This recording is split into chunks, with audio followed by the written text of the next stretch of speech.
Guys, what's the crack? Welcome to the Bitcoin with Dinny podcast. I was just asking Ivan there, how do I pronounce his second name? So here we go, man. Welcome, Ivan Makedonski. How was that? It was awesome. Thank you for having me. Thanks for being here, man. Looking forward to having a little bit of a chat with you about Bitcoin inheritance and that. Whereabouts are you zooming in from?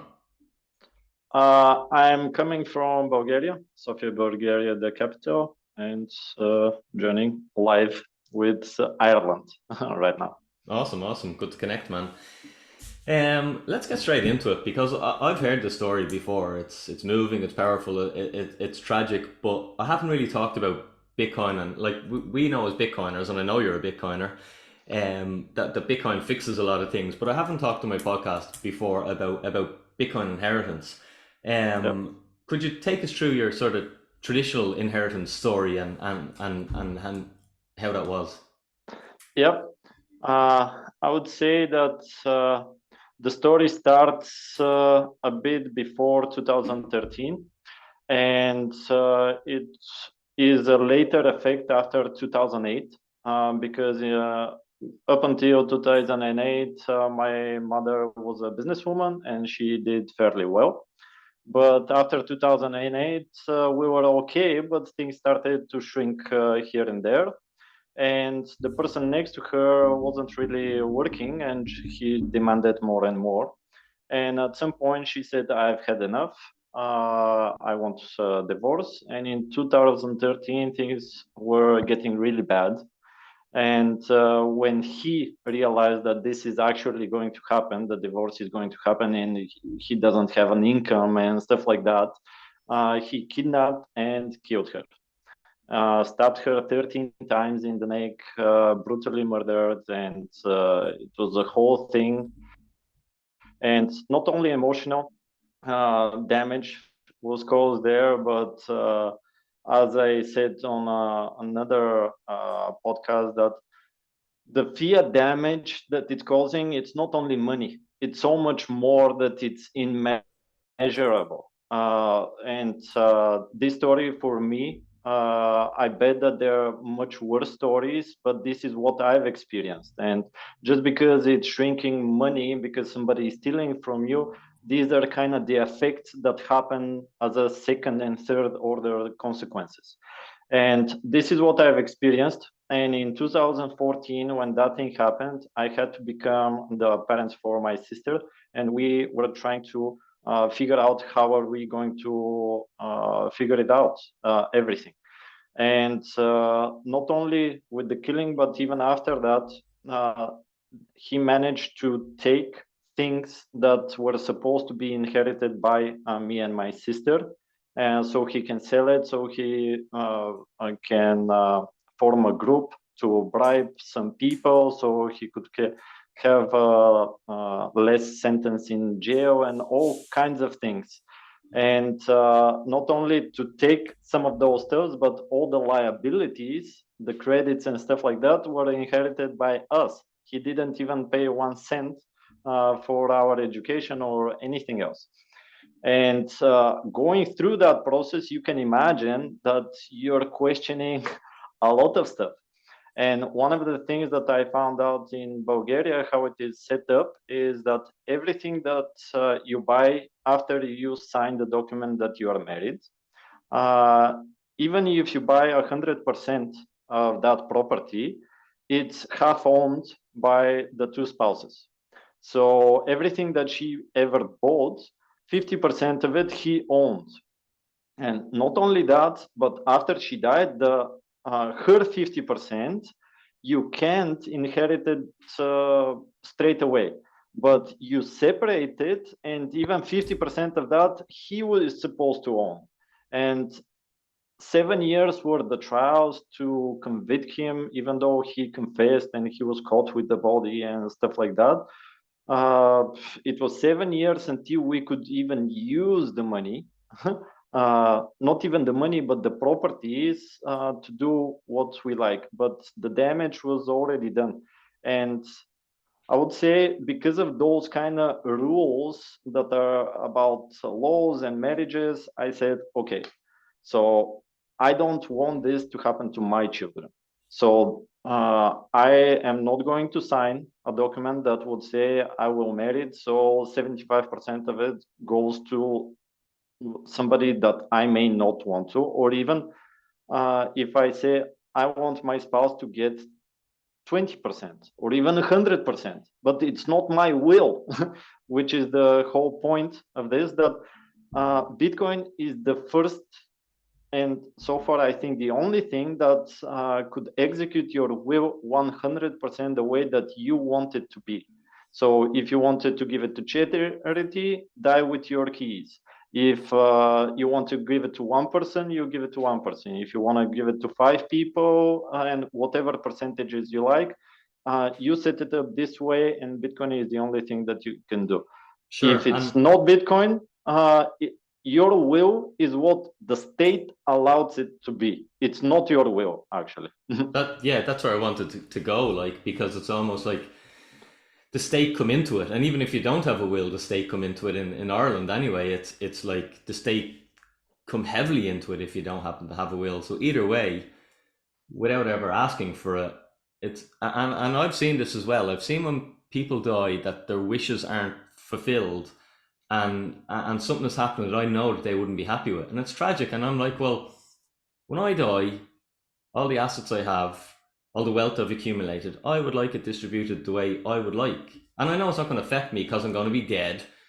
But while Yeah, I'm alive, it affects me to go, I want this sorted out so that I'm not like these other people I've heard of who, what's happening with their wealth, they'd be disgusted and they'd be like really yeah. disappointed that their whole life's work went into this and their wealth is moved in a way that they didn't want or wanted to happen. Did you find that the state was also involved? I would say the state is involved because it's a criminal case in my situation. But even because they're suing him for how many times he has to go to jail. But even if it is just by natural causes and the state is not involved, they're still involved because of the written laws. And you have to figure out what is going to happen. And even if the state is not involved, just because somebody said the rules are like this and you don't comply just because you don't know, somebody from the other people could say, oh, you didn't execute by law, so I'm going to sue you to be the proper way or the whatever way. And it's just this type of things that it's horrible because you are building, let's say, a castle, imaginary castle, and uh, by building it, you have a vision about it, what's going to happen, and you might want to leave that to somebody that's competent. Another thing is that, yeah, if you're building a business and you give it to your kids and they're small, they're going to destroy that business because they're just don't know how. They don't know who is the responsible person. They don't know all the moving parts. But with Bitcoin, you don't need to know anything. You just get it and you can transform it to anything that you're competent about, and you can do and produce whatever you like from that point on. Okay. So talk to me a little bit about sort of how a Bitcoin inheritance strategy might work or how you've thought about it. Yeah, I'm always on the lookout for how it could look. The things that are companies, they set up multi-sig, which is okay because once you die, you have somebody that would say, okay, to all the people that inherit the Bitcoin, here is the extra key and you can access the wallet.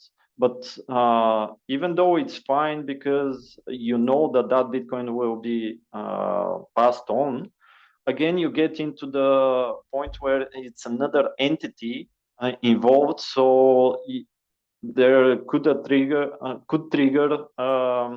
provision of the law, and the state gets involved or anybody else. And again, somebody might sue you because they want more of your Bitcoin and all those kinds of things. But again, if you don't want kind of that responsibility, you know that it's going to be passed on and it's not going to be lost. This is a solution. Another solution is if there's another company that you put a transaction in the future blocks. and let's say that you put the transaction in the next 5 years, and to go to this wallet or these wallets that are your people that you would like to leave your Bitcoin to. But again, this is kind of active management that you have to do, because if you don't die in 5 years, you have to put it in somewhere else so it doesn't execute that transaction. Uh, and it's still a solution. Developers are trying to figure all those things out, how it is the best one. For me, the best one that it is right now possible is that nobody knows. And you just set up a wallet, and you give half of the keys, let's say, to the person that is going to inherit it, and you set up some kind of a system that he receives the other half of the keys after you die. Let's say you put a poem somewhere, or you send an email with a latency, or even notary deed. I leave you this poem with these phrases, let's say. But the person that is going to inherit the Bitcoin knows what exactly that thing means. And because you're leaving that to the notary deed, it's half of the keys, and he has the other half, so nobody else could access it. And it's again your will. So personal responsibility and setting it up yourself will always work. But I hope other solutions come to the market with solving that issue. Yeah, I think like everything, entrepreneurs are probably working on this, and things are going to Yeah, be, there's going to be products, there's going to be solutions. Everything in Bitcoin is only going to get easier, as it has yeah, done over the last 5 years. It's a hell of a lot simpler to use Bitcoin today than it was 5 years ago, and it's a hell of a lot simpler to use Bitcoin 5 years ago than it was 10 years ago. Okay, and in 5 years' time, it's going to be yeah, simpler, and we're going to have products because we've entrepreneurs working on stuff every hour of the day all over the world who are building and creating and solving these problems. Um, it's something I've thought about with the whole inheritance thing, and it's you're bringing up some good ideas in that, but it's something that you have to consider, because I think on the other side of that is, if you don't consider it and you don't plan for your inheritance and you die suddenly or unexpectedly, well, then, as you say, you are doing a charitable donation, in that you're just donating to charity, basically, because you're making the existing Bitcoin that's liquid be worth more. But obviously, most people would like to give their wealth to a loved one, or a friend, or yeah, whatever, like, or a charity of their choice. So it's something that I think is worthy and worth considering, because you never know when you're going to die suddenly. uh, Like, yeah, you don't know you're going to get into a car accident. So it's something to consider, and I have strategy and plan in place, personally as well. And I won't go into it because I like to keep it sort of private. But just to say that I have set up a structure, and there is a plan should anything happen to me. And I was touching wood when you were yeah, saying we probably won't die in 5 years. I'll touch wood yeah, again. But it's certainly very interesting, and I think it brings a whole new. It's going to bring a whole new angle to the whole inheritance space, and possibly, like, basically, what Bitcoin does is it gives more power back to the person. And I think when it comes to inheritance, it's likely to also do that, is give more power back to the person, that even when they're dead, they can set up while yep, they're alive to have more control over where their wealth goes and how their wealth is distributed. Um, yeah.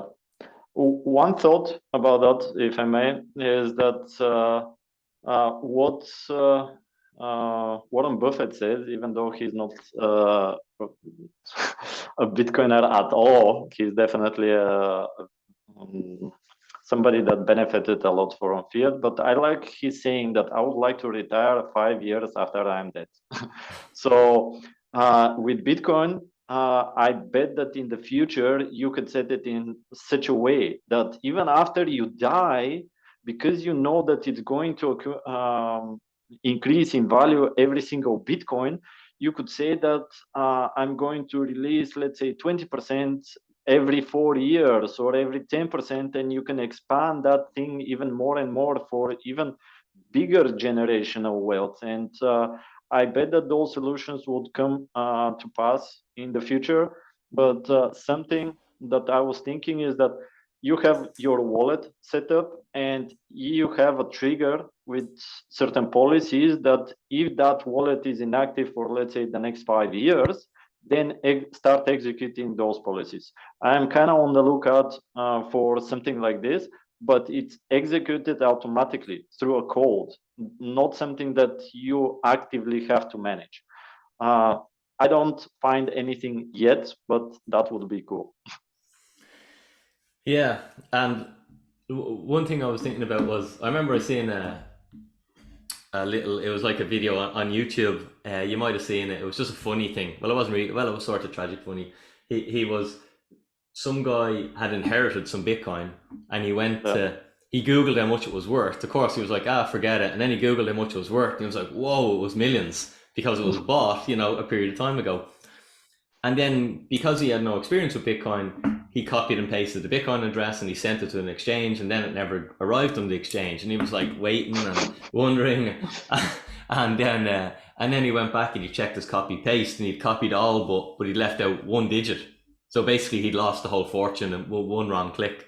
And I suppose my thinking on that is, one, this is why it's important to teach family and friends, whoever's going to inherit it, like, know what you're inheriting. Don't feck this up. Like, Yeah. this is, and I like what you say about as well the forced hodl.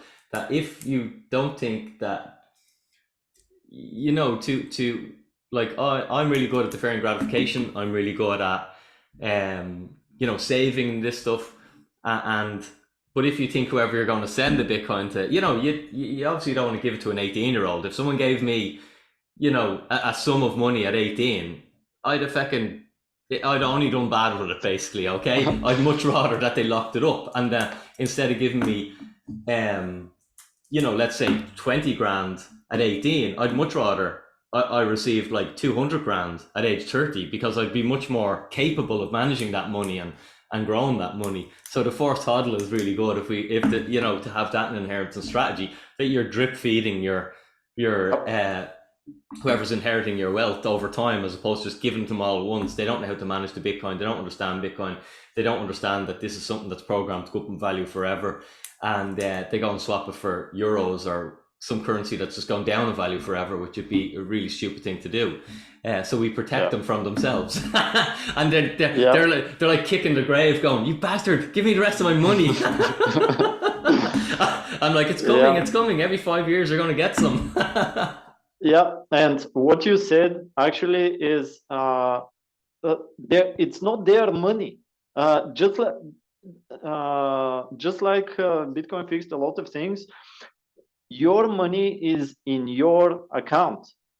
Everybody else's account, even dead, it's their money. So even if they stomp at the grave and say, give me my money, it's not your money. If I want, I will burn it. And for the first time, I will have the ability to do so. And you can't dig into my grave and like they stole from the pharaohs and all the people in the previous years. Uh, Once it gets into your account, now it's your money. And you can do whatever you like with it. I don't have anything to say. I've seen inheritance, let's say somebody died and he said he left pretty big buildings. It's in Bulgaria. And he said nobody is allowed to sell it for the next 50 years. Those kind of conditions apply. But does it really make sense? You're dead and you don't know what's going to happen. And once you leave it to somebody that's competent, it's much more, that makes much more sense for them to realize the value that moment and at that time. But it's kind of these imaginary rules that we have to comply with. With Bitcoin, it's nothing imaginary. Even though you can't see it and touch it, it's absolute truth. And you can execute your will, you want to manifest something in reality by buying something or producing something or building something. Bitcoin is the tool that will help you get there. You touch on one thing, just Bitcoin being truth, I think this is going to become really important. I'd love to get your take on it. As we're seeing AI develop so fast now. So right now we can make anyone say anything on the internet. We can make any person say anything. That's not truth, it's just fiction. Okay, but it's impossible for me as a human to decipher fact from fiction now. And this is where I think Bitcoin's role is going to increase, because our trust, I think, is just being broken down. Okay, and we're less trusting of institutions than we ever have been. And I suppose the last couple of years have accelerated that. And the development of technology and deep fakes and everything is accelerating that we're just confused. And that's why I love that Bitcoin is just this protocol that's it's just based on truth. And I'm not trusting humans. I'm trusting, I call it, I'm trusting physics. So I'm trusting the same rules that make like the sun rise tomorrow. Humans can't control that. Humans can't change it. We can't make the sun not rise. And I think that Bitcoin's role is going to grow in importance, because it's going to be this one thing that you can trust in, whereas everything else is like just examples of a trust being broken. Yeah, definitely. And physics is based on math. Math is the tool trying to explain physics, what's reality, what's actually happening. And once you figure that out, okay, I can't change gravity. Now I have to comply with gravity. Or I want to run, let's say, 50 miles an hour. Like, no, you can't. Human bodies simply can't. You can use technology for this. But in the fiat system, it's kind of rules, but they are absolutely breakable. And there, it's not only the supposed rules that is kind of based on math, but you're also relying on the emotion on the other side. And emotions are not something that's actually true. Emotions are changing constantly. And let's say right now with Jerome Powell, when is he going to do the pivot? Now it's not only a fight about the stupid number, the rate, but it's also about I want to figure out what he is going to do. And on the other side, he is trying to figure out what are we going to do so he can get one over us. And that type of mental play, let's say, you can't actually trust it. I can trust that, okay, I see this one finger, it is one, like I can touch it. But the fiat system, and it's getting ridiculous at this point. I don't know what's going to happen for all the people that have a big bag of fiat. Everybody is going to Venezuela eventually. That type of fiat system with hyperinflation. But I hope that everybody realizes you need to get involved. If nobody is coming to save you, actually, on the opposite, there are a lot of people incentivized for you to not be saved, but they are. But with Bitcoin, I want to help you the most. This is the only network that if you win, I win as much proportionally.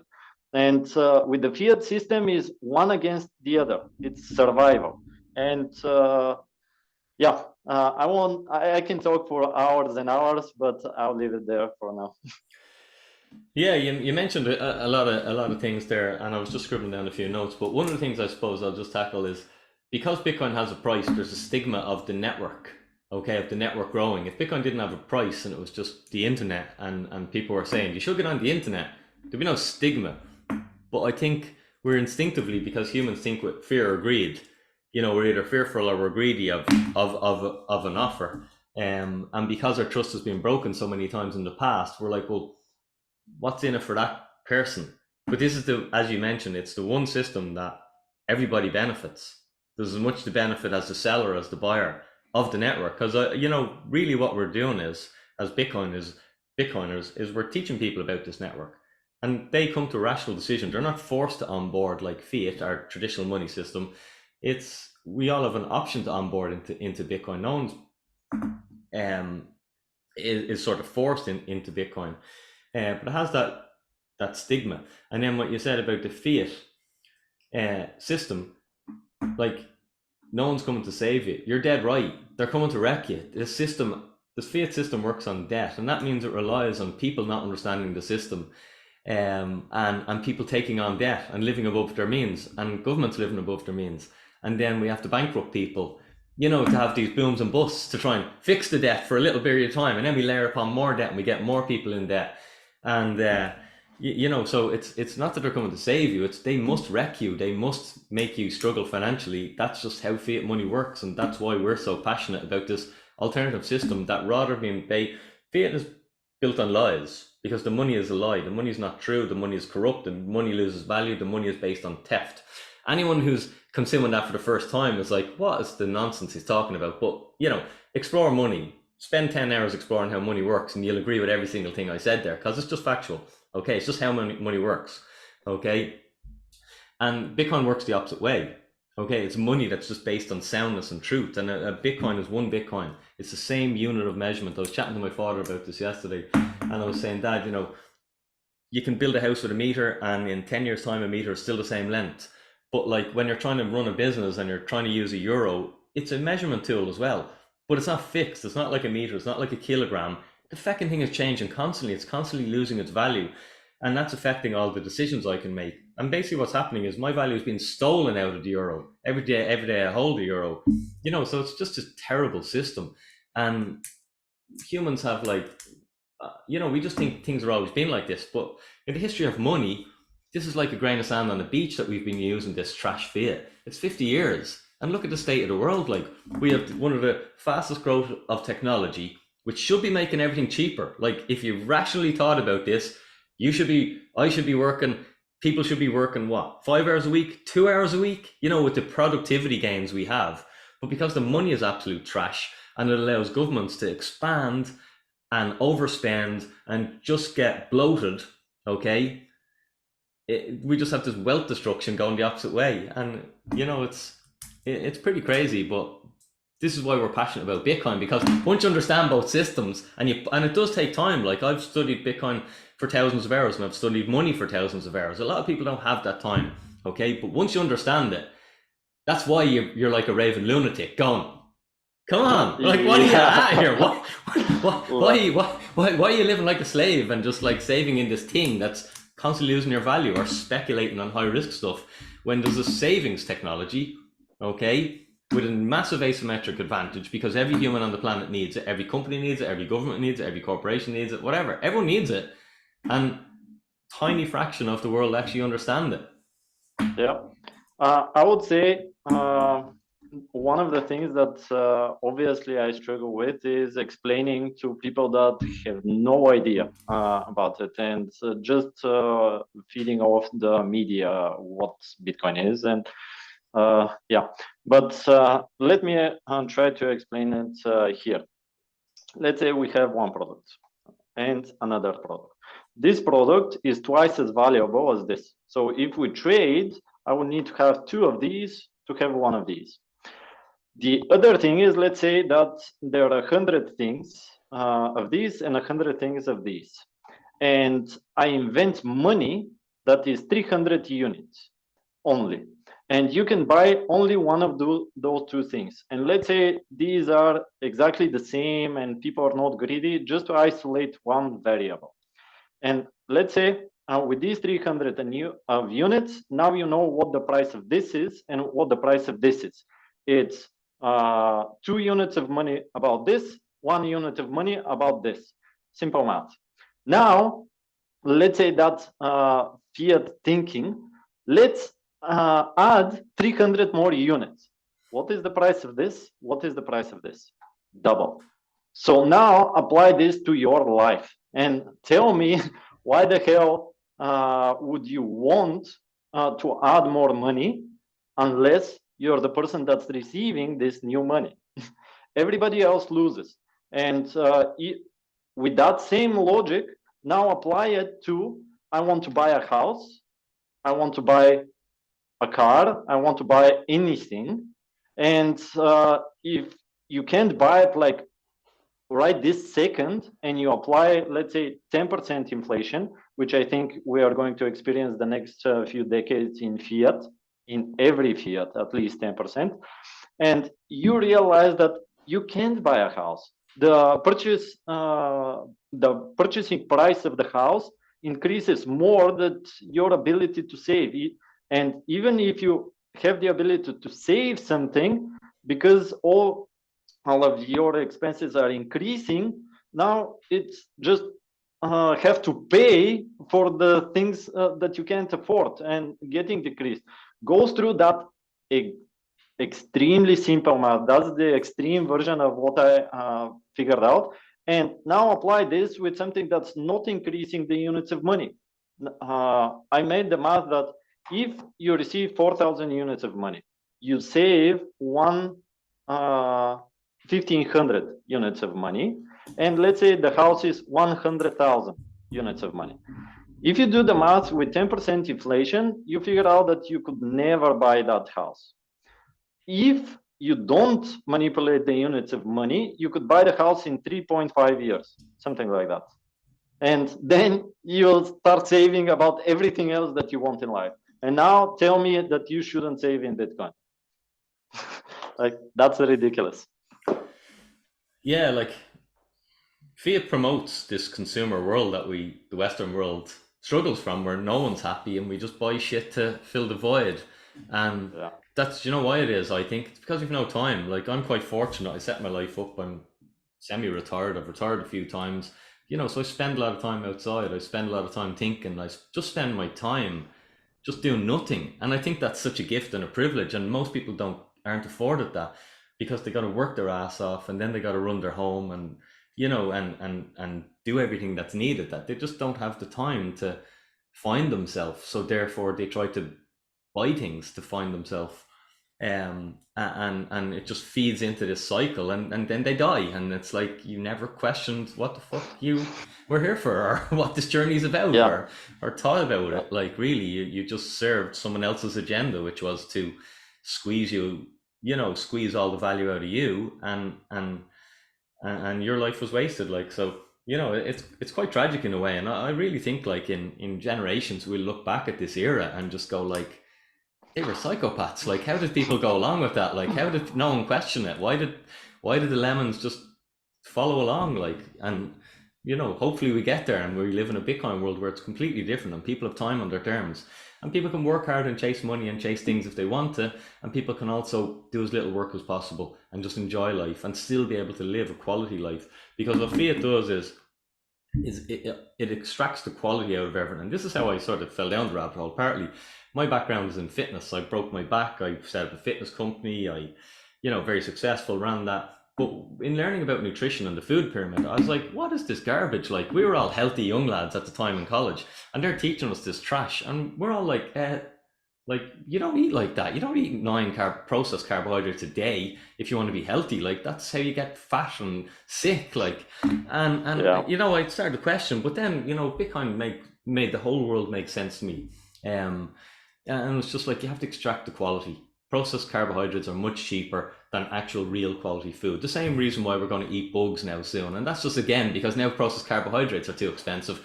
Or certainly any other protein sources from animals. Cows' farts are going to kill the world.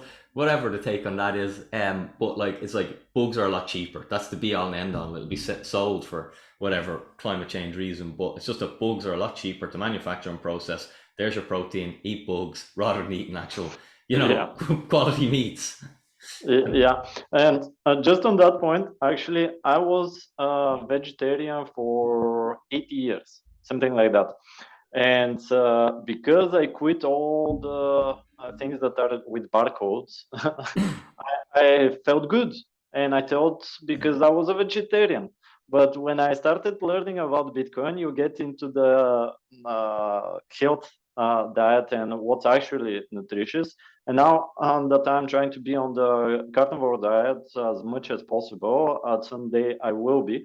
But last year I did a ultra marathon being a vegetarian, and I don't think this year I'll do it, but next year it's definitely in the plans that I'll run 100 kilometers and compare uh, what's the difference there, because it's nice to listen to experts, But at this point, it's getting so ridiculous that the experts have no idea about the whole body. I listened to one podcast a few days ago that they are trained to focus on 2 centimeters of the body. They don't know why these 2 centimeters are getting affected by the whole body and stuff like that. That's ridiculous. It's like, oh, I will change the tire of the car, but I'll make it, let's say, bigger because it's nice. And now you have one wheel of the car. It's like twice the amount, the size of the others. It doesn't make sense. But yeah, it, definitely nutrition. You get into that rabbit hole, but the fiat propaganda is very strong. The whole thing is that the most important is at this point, Bitcoin cannot be stopped, which is the biggest incentive to get into it.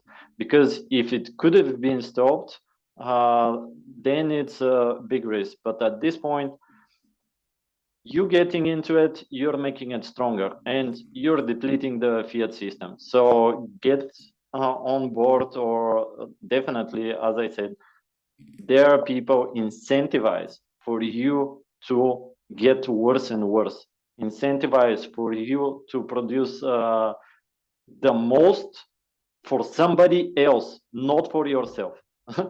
So yeah, it's horrible.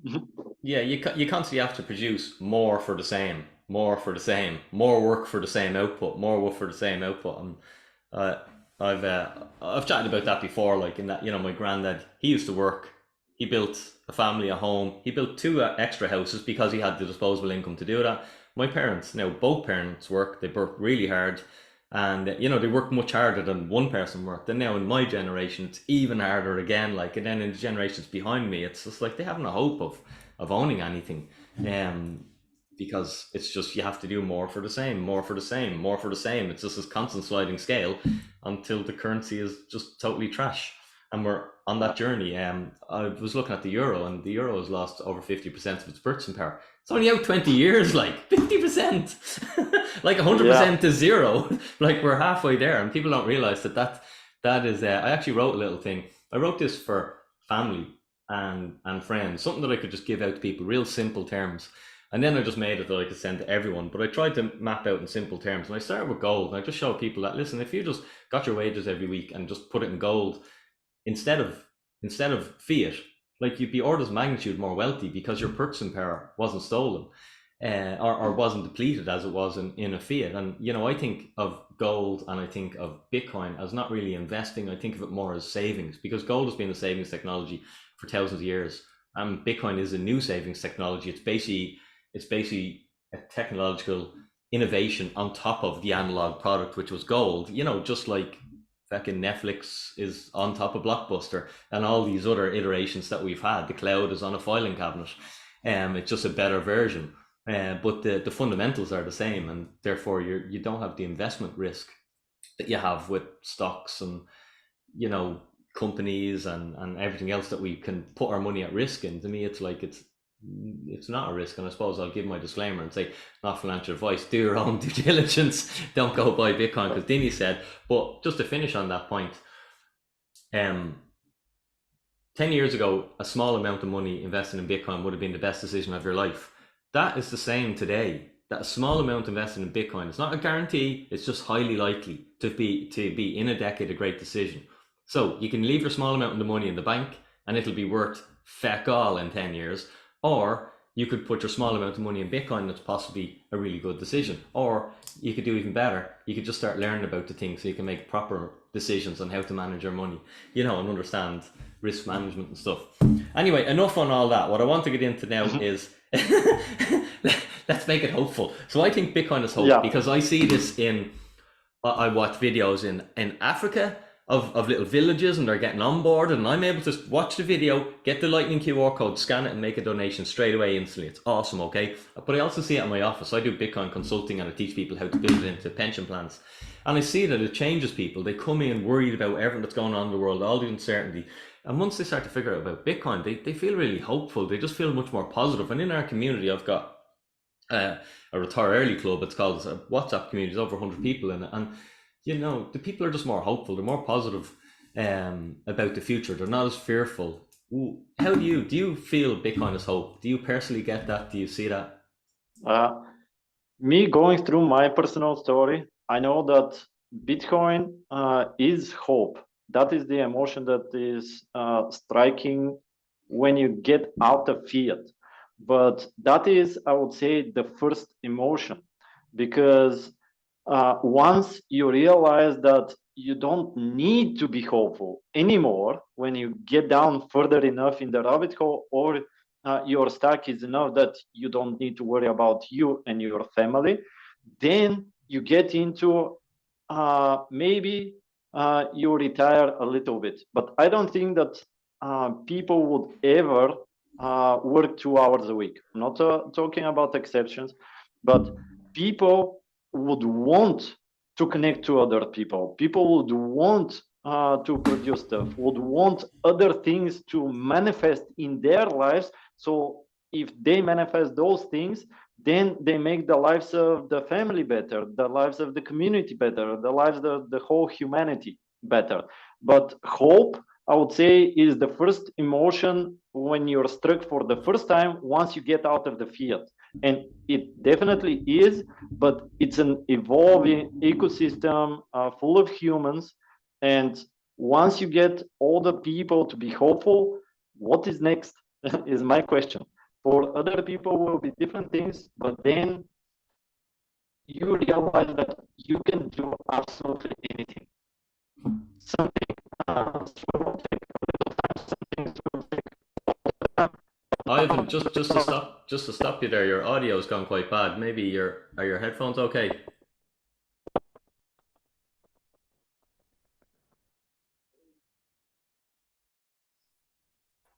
Okay, That's okay. Yeah, maybe the battery's gone in them. 1 second. Uh, Go ahead. okay, That's fine now, man. okay. How about now? Oh Yeah. yeah, we're good.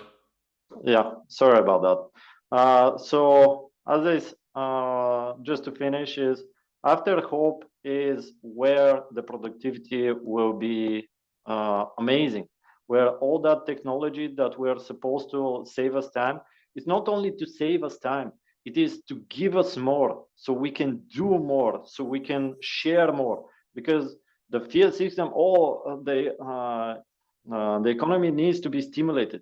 Do you think that if I am a millionaire, I'm going to spend less than when I have struggling for food? No. So definitely for each individual, it will be another emotion, but definitely hopeful is a great way to start that journey. Super. How do you feel about? Just to ask you a little bit about the current price of Bitcoin, the current market. How do you feel? Do you think we're stable, steady, ahead of ourselves, Uh, behind ourselves? yeah. Uh, As I talked offline, I received a little bit of a payment, so I bought some more. So my stack increased a little bit. I saw some analytics that the bears are trying to suppress it under 25. So if we get to 25.50, I think it's going to be another bigger jump. But this price is ridiculous. Like, I'm so glad that there is a bear market so I can stack as much as I can. Uh, if you get to the point of the example for the two products and you realize that you don't need to do anything but save in Bitcoin, and at some point you say, okay, now I can afford a house, and you buy a house because you had the ability to save for it, and you didn't have to learn about investing, you didn't have to learn about so many other things. You do your work, you upgrade your skills, and stack as much as you can under 25k. I think in a month max you'll never be able to do so in this price, Right. but Okay. that's my guess. Yeah. Yeah. Yeah. And yeah, it's kind of weird. Like, I have two theories. I'm like, one, there's so much inflation, so hard for businesses. Economically, it's a difficult time. We have to go into recession. I'd be walking around looking at the world, going, how is everything so grand? Like, I'm like, there's a feckin' tidal wave going to come and wipe me out, or maybe we've just fielded our way through it, and we can plod on, and we're just going to slowly have to debase the money. So who knows? Yeah, but definitely, I never thought I'd be able to buy Bitcoin at $20,000 again or around that price. So like you, I'm stacking away, and a lot of our community are doing the same. They're taking advantage of this situation, and possibly within a year, all their friends will be telling them they got lucky, and that's that's something that I get all the time. You got lucky. It's like no, we've done the work. We put hours into understanding this thing so that you can put your monetary energy into it. You don't do that without a good understanding of it. So it's always proof of work. Talk to me a little bit about Breeze. Yep. Here is the shirt representing. But Breeze, I got lucky enough on a Bitcoin conference in Bulgaria that happened. I met a few people there, and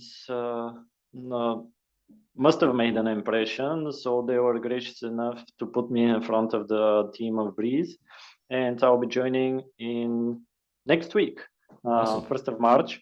But Breeze is known that it's a wallet. But I would say it's not only a wallet, but it's kind of an ecosystem.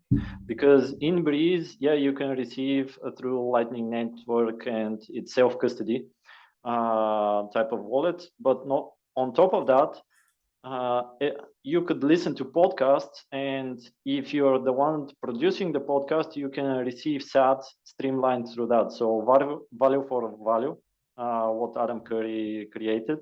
And Breeze enables you to listen to that podcast and stream those sats. The other thing is there is a POS system. So for merchants, is very suitable to receive and set it up so even your staff can receive money, but only the admin can spend those money in sats. And the latest thing I would say is the SDK that they built for developers. And that's going to be the code that can onboard all the apps on the iPhone to be able to receive sats. So imagine every single app in the App Store to be orange pilled. Wow. What's going to happen?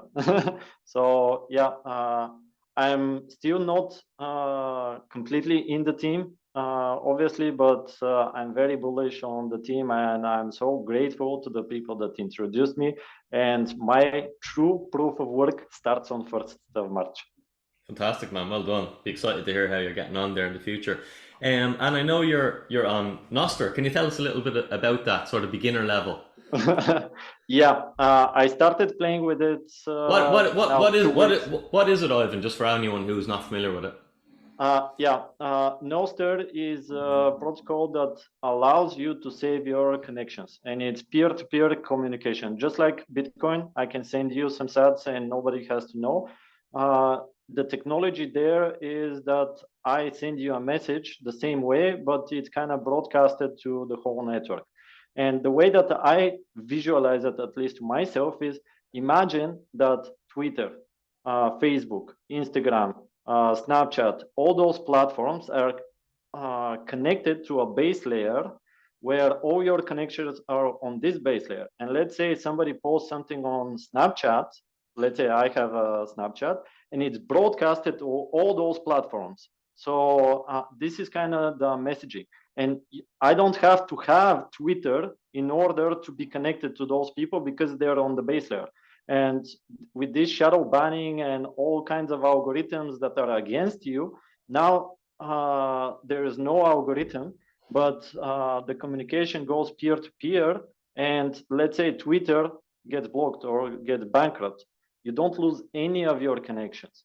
And which is the coolest thing is that you don't come only as your account, but you come also with your own wallet.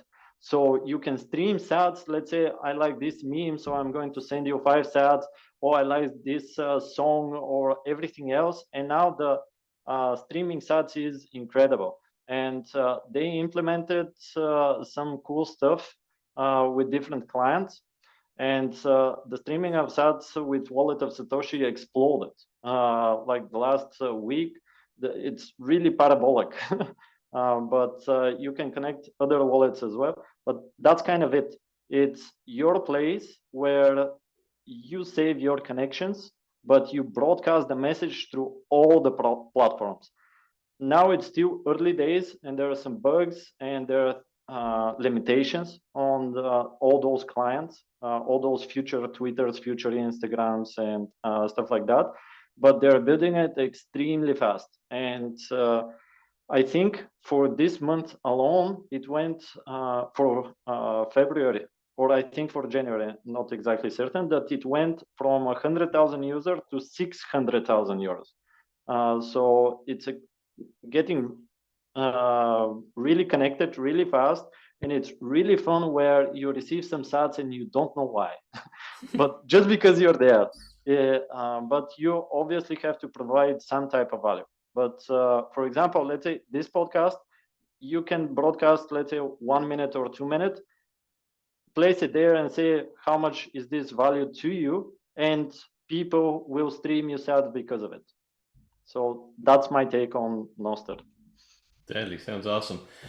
I'll have to link your Twitter and your Noster in the show notes. You can send them on to me, but stick them on. People can find you if they're on it, and maybe when I get on Noster, you can show me around. My last question, Ivan, is always just for a bit of fun. And you can give me a bullish and a bearish answer, but I always like to ask people, what is the price? And it's getting easier now because we're getting closer. We're in 2023, but in 2030, what do you think the price of Bitcoin might be? I would say that really don't care when you're deep in the rabbit hole enough. You know that it's going to be so much more, and you just save. Now it's for the first time we have true money, and it's true savings, and it's working for you, not against you. But 2030, anything between a million and 5 million, I think, is my guess.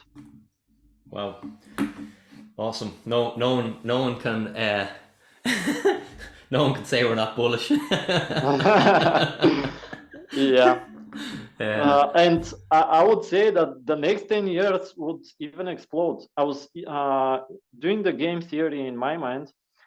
Because Africa right now is adopting much faster than some other countries that are first world countries. And even if they don't have the big stack of Bitcoin, because all the technology now they'll have the ability to go there, it's going to explode and manifest a lot of things of productivity in their world. And it wouldn't matter that they don't have, let's say, thousands of Bitcoins. It would matter that they build the roads, they build infrastructure, they build businesses, nobody can steal from them. And all that productivity will manifest much more physically than, oh, its number go up. Because they don't have that ability to save as much as somebody from America or England or Germany, or doesn't matter. But their ability to be productive will be so much hard, because right now they have 50, 60, 70% of inflation. Imagine that I give you bricks to build a wall, and next year I give you 70% smaller brick, and like try to build a house this way. That's what they have there. But once the bricks are the same, I'm so grateful to all the people that were involved in Bitcoin, because that is what's going to liberate Africa. And my story, it's kind of my personal story, but I'm so happy for those people, because a lot of Elon Musk, a lot of Teslas, a lot of people that are in that caliber are there, and we don't have their capacity just because they think how to survive. That's brilliant, man. Ivan, it's been a pleasure to chat to you today and get to know you a little bit better, and thanks for sharing all your thoughts, your story. It's been a fantastic conversation, and I'll link your Twitter and your Noster in the show notes, man. Thanks very much. Look forward to catching up soon. Thank you. We'll keep in touch.